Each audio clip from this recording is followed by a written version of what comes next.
House Majority Leader Kevin McCarthy is with us now from Washington. Good morning. Good morning. Thanks for having me. Let me begin with this. Paul Ryan, the Speaker of the House, has said that we are not planning on erecting a deportation force.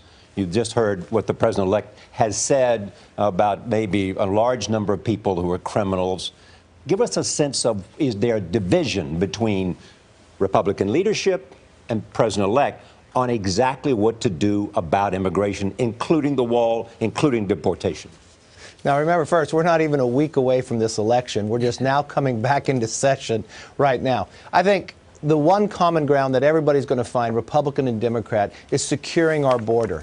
Even the bill that passed in the Senate, led by Schumer in that perspective, put a great deal of money, billions of dollars, into protecting the border. So I think that's the place we'll find common ground. What President-elect Donald Trump is talking about is those who have broken felonies. And that's not a new law. That's upholding current law on the deportation. How many people is that, 2 to 3 million? There's a lot of different numbers out there, and I don't know the exact number. I mean, we would look, and that's nothing new. If somebody has broken a major felony, do you still want them inside the country when they broke the law to come in the first place?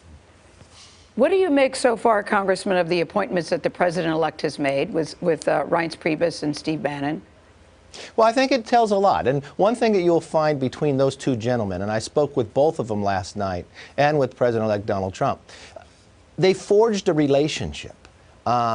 When you go through a campaign, and even a campaign as high as a president, you've gone through ups and downs, but you create a relationship together and see how to work together. I think he was able to bond the different parts of that campaign and show that they can work together.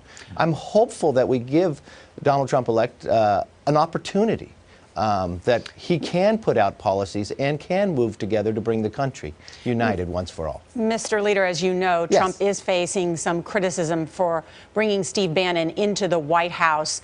The Anti-Defamation League and the Southern Poverty Law Center have both suggested that his website has ties to white nationalism, specifically accusing Breitbart of becoming a white ethno-nationalist propaganda mill. Do you disagree? Well, I think you're putting a lot of things on that site onto Bannon, things that he probably doesn't have control over others. He's been out help running a campaign of Donald Trump. Donald Trump has the opportunity to find those that he thinks that he trusts. They work together with Reince Priebus. Look at the job that Reince has done from taking over in the RNC, Republican National Committee, when we were in the minority. Look at the number of governorships. Look at the ability to have a majority in the House, in the Senate, and now the presidency. I don't think many people would look back and say that could happen. That was pretty much a little impossibility, and he brought a lot of people together to make it happen. But has the alt-right become a credible part of the Republican constituency, and with a voice now to be heard in Washington? Look, when you come into my office, the portrait that sits behind my desk is Abraham Lincoln, the very first president and the founding within the Republican Party. And I think that is the core of what Republicans firmly believe and always will believe. All right, Congressman Kevin McCarthy, we thank you so much for joining us this morning. Thanks so much for having me.